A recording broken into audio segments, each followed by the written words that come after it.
नमस्कार विद्यार्थी मित्रांनो, रत्नमाला राऊत यूट्यूब चॅनलमध्ये तुमचे स्वागत आहे। आज आपण इयत्ता 8वी गणित विषयाचा 13 नंबरचा चॅप्टर त्रिकोणांची एकरूपता यामधील सराव संच 13.1 सोडवणार आहोत। त्या अगोदर आपण त्रिकोणांची दोन जर त्रिकोण असतील तर त्यांची एकरूपता कशावरून ठरवतात तर त्या कसोट्या आपण समजून घेणार आहोत। तर त्रिकोणांची एकरूपता दर्शवणाऱ्या 5 कसोट्या आपल्याला दिलेल्या आहेत। त्यामधील पहिली कसोटी आहे बघा बाकोबा कसोटी। जर एका त्रिकोणाच्या दोन बाजू व त्यांनी समाविष्ट केलेला कोन ही दुसऱ्या त्रिकोणाच्या दोन संगत बाजू त्यांनी समाविष्ट केलेला कोन यांच्याशी एकरूप असतील तर ते त्रिकोण परस्परांशी एकरूप असतात बाकोबा या कसोटीनुसार। सपोज आता इथे मी तुम्हाला दोन कच्च्या आकृत्या काढलेल्या आहेत आणि या कच्च्या आकृत्याच्या माध्यमातून तुम्हाला बाकोबा कसोटी लक्षात येणार आहे। तर बघा, जर एका त्रिकोणाच्या दोन बाजू म्हणजे सपोज ही एक बाजू आणि ही एक बाजू, एका त्रिकोणाच्या समजा ह्या दोन बाजू, ही बाजू आणि ही एक बाजू आणि त्यांनी समाविष्ट केलेला हा कोन जर दुसऱ्या त्रिकोणाच्या दोन संगत बाजू म्हणजे ह्या बाजूची संगत बाजू ही, ह्या बाजूची संगत बाजू ही आणि त्यांनी समाविष्ट केलेला कोन यांच्याशी जर एकरूप असतील तर ते दोन त्रिकोण परस्परांशी एकरूप असतात बाकोबा या कसोटीनुसार। अतिशय सोपा आहे लक्षात ठेवायला। बा म्हणजे ही बाजू, को म्हणजे कोन आणि बा म्हणजे ही दुसरी बाजू, बाकोबा। त्यानंतर 2 नंबर बाबा कसोटी। जर एका त्रिकोणाच्या 3 बाजू ह्या दुसऱ्या त्रिकोणाच्या 3 संगत बाजूंशी एकरूप असतील तर ते दोन त्रिकोण एकमेकांशी एकरूप असतात। तर बघा, इथे दोन कच्चे त्रिकोण काढलेले आहेत आणि या एका त्रिकोणाच्या तीनही बाजू म्हणजे ही एक बाजू, ही दुसरी बाजू आणि ही तिसरी बाजू ही दुसऱ्या त्रिकोणाच्या 3 संगत बाजूशी म्हणजे ही एक बाजू, ही बाजू आणि ही बाजू यांच्याशी जर एकरूप असतील म्हणजे समान असतील तर हे दोन त्रिकोण काय असतील, एकरूप असतील। म्हणजेच या आकृतीमध्ये सपोज हा आहे ए बी सी आणि हा एक्स वाय झेड, तर ए बी सी हा त्रिकोण एकरूप आहे एक्स वाय झेडशी। कोणत्या कसोटीनुसार? बा कसोटी। बा म्हणजे एक बाजू, हा बा म्हणजे ही दुसरी बाजू ही सेम आहे आणि बा म्हणजे ही तिसरी बाजू ही सेम आहे। तर या कसोटीला म्हणतात बा कसोटी। त्यानंतर को कसोटी। जर एका त्रिकोणाचे दोन कोन सपोज ह्या त्रिकोणाचा हा एक कोन आणि हा दुसरा कोन, हा डॉटने दाखवलेला आहे, हा एक सिम्बॉलने दाखवलेला आहे व त्यांनी समाविष्ट केलेली बाजू म्हणजे ह्या दोन कोणांनी समाविष्ट केलेली ही बाजू ही दुसऱ्या त्रिकोणाचे दोन संगत कोन म्हणजे हा इथला हा कोन आणि हा आणि त्यांनी समाविष्ट केलेली बाजू यांच्याशी जर एकरूप असतील म्हणजे हे दोन कोन आणि ही जर बाजू हे एकरूप असतील तर हे दोन त्रिकोण देखील एकमेकांशी एकरूप असतील। कोणत्या कसोटीनुसार? को कसोटीनुसार। त्यानंतर 4 नंबरला आहे कोबा कसोटी। जर एका त्रिकोणाचे दोन कोन जसं बाकोबामध्ये हे देखील दोन कोन होते परंतु त्यांनी समाविष्ट केलेली बाजू होते, तर कोकोबामध्ये काय आहे, एका त्रिकोणाचे दोन कोन व त्यांच्यात समाविष्ट नसलेली एक बाजू, इथे काय सांगितलेलं आहे, समाविष्ट नसलेली एक बाजू हे दुसऱ्या त्रिकोणाचे संगत कोन आणि त्यांच्यात समाविष्ट नसलेली संगत बाजू यांच्याशी एकरूप असतील तर ते दोन त्रिकोण परस्परांशी एकरूप असतात। कारण जर सपोज दोन कोण एकरूप असतील तर राहिलेला कोणही सेमच असणार आहे, कारण आपल्याला माहिती आहे त्रिकोणाच्या तीनही कोणांच्या मापाची बेरीज ही 180 अंश असते। जर दोन कोण माहीत असेल तर तिसरा कोण, जर दोन कोण एकरूप असतील तर साहजिकच तिसरा कोण काय होणार आहे, एकरूप होणार आहे। त्यानंतर 5 नंबरला आहे कर्णभुजा कसोटी।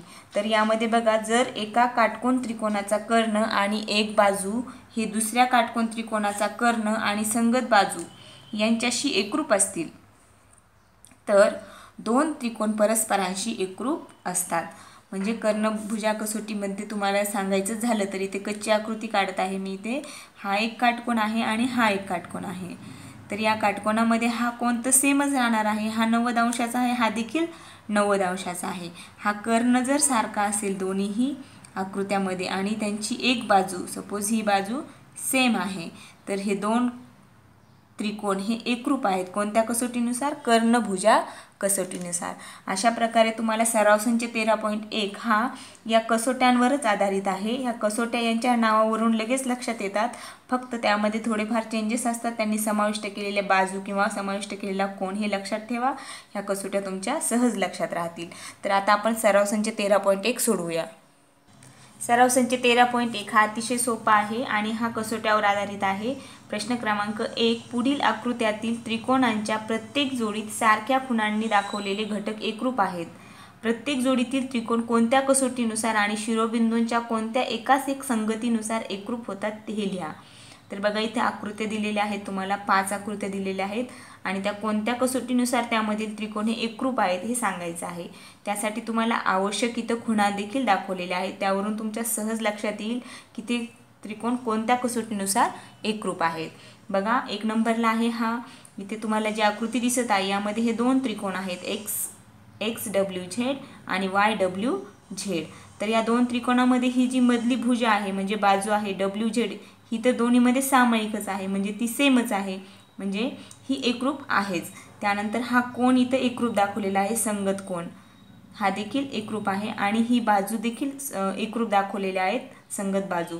तर ही एक बाजू, हा एक कोण आणि ही बाजू, एका त्रिकोणाचा 2 बाजू आणि एक कोण हा दुसऱ्या त्रिकोणाच्या संगत 2 बाजू आणि एक कोण त्यांनी समाविष्ट केलेला कोण यांच्याशी जर एकरूप असेल तर ही कुठली कसोटी होईल, बा को बा. बघा लक्षात ठेवायलाही सोपी आहे, ही एक बाजू एकरूप आहे म्हणून बा, बाजू कोण बाजू, बा को बा. म्हणून मी इथे लिहित आहे 1 नंबरच्या आकृतीमध्ये कोणती कसोटीनुसार त्रिकोण एकरूप आहेत, तर बा को बा कसोटी, बाकोबा कसोटीनुसार हे 2 त्रिकोण एकरूप आहेत. कोणते 2 त्रिकोण, XWZ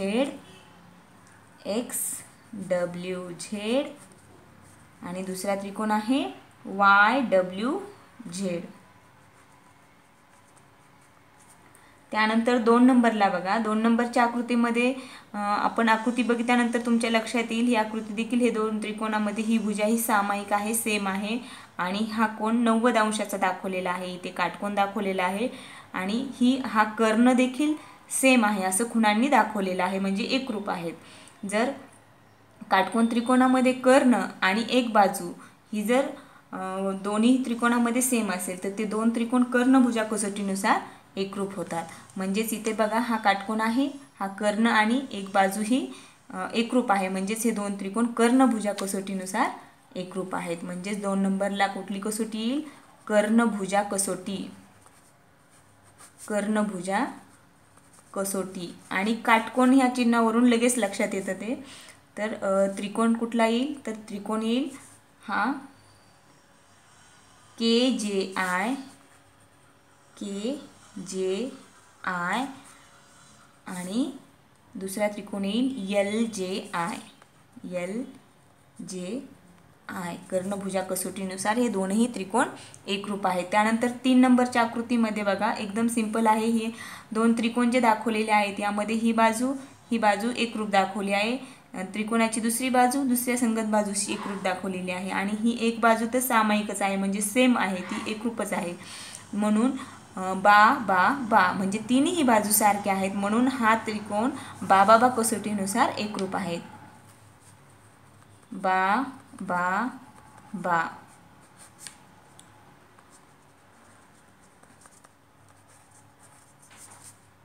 म्हणून हा EHG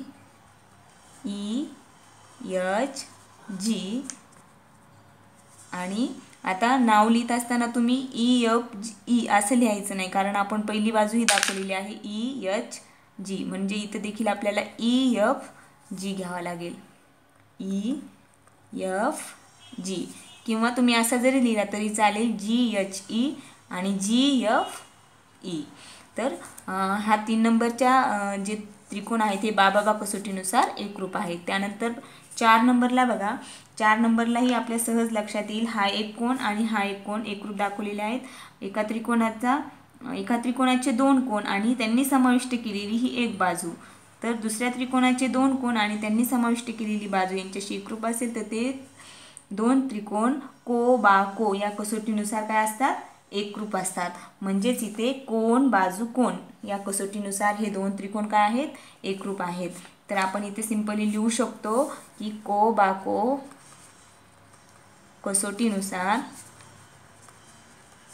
किंवा या एकरूपतेच्या नियमासाठी को बा को ही कसोटी लागू पडते. आणि त्रिकोणाचं नाव लिहायचं आहे इथे SMA आणि दुसरा त्रिकोण येणार आहे. आपण सुरुवातीला ह्या डॉटपासून सुरू केला होता, इथेही डॉटपासून सुरू करू म्हणजे संगत कोण एकरूप दाखवता येतील. OPT. अशा पद्धतीने कोबाको कसोटीनुसार 4 नंबरचे त्रिकोण हे एकरूप आहे. त्यानंतर 5 नंबरला बघा, 5 नंबरची आकृती तुम्ही बघितल्यावर लक्षात येईल ही बाजू सामायिक आहे म्हणजे सेम आहे आणि हा कोण देखील सेम आहेत. हे कोण संगत कोण एकरूप आहेत, ही बाजू एकरूप आहे म्हणजेच हा कर्ण एकरूप आहे. आता इथे 2 प्रकारे आपण सांगू शकतो. एक तर बघा ही बाजू, हा कोण आणि हा कोण, म्हणजे इथे आपण दाखवत असताना को बा ही कसोटी वापरू शकतो, कारण 2 कोण आहेत आणि एक बाजू आहे आणि ती त्यांनी समाविष्ट न केलेली बाजू आहे म्हणजेच को बा कसोटीनुसार हे 2 त्रिकोण एकरूप होतात. आणखी दुसरी एक कसोटी आपण इथे लागू करू शकतो, कारण ही बाजू ही एकरूप आहे आणि ही ह्या 2 कोणांनी समाविष्ट केलेली बाजू आहे म्हणजेच इथे आपण को ही कसोटी देखील, या कसोटीनुसार देखील हे त्रिकोण काय होतात, एकरूप होतात. को कसोटी म्हणजे 5 नंबरमध्ये हे 2 त्रिकोण एकरूप दाखवण्यासाठी आपण दोन्ही कसोट्यानुसार एकरूप दाखवू शकतो. एक तर को बा कसोटी आणि दुसरी को कसोटी. तर त्रिकोण कुठला येईल इथे, MTN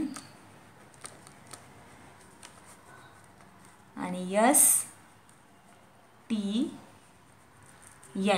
किंवा NTM. आपण हा कोकोबा कसोटीनुसार NTM लिहू शकतो आणि हा NTS हा जास्त योग्य राहील त्रिकोण लिहिलेला, कारण इथे आपण को कसोटी दाखवत आहोत.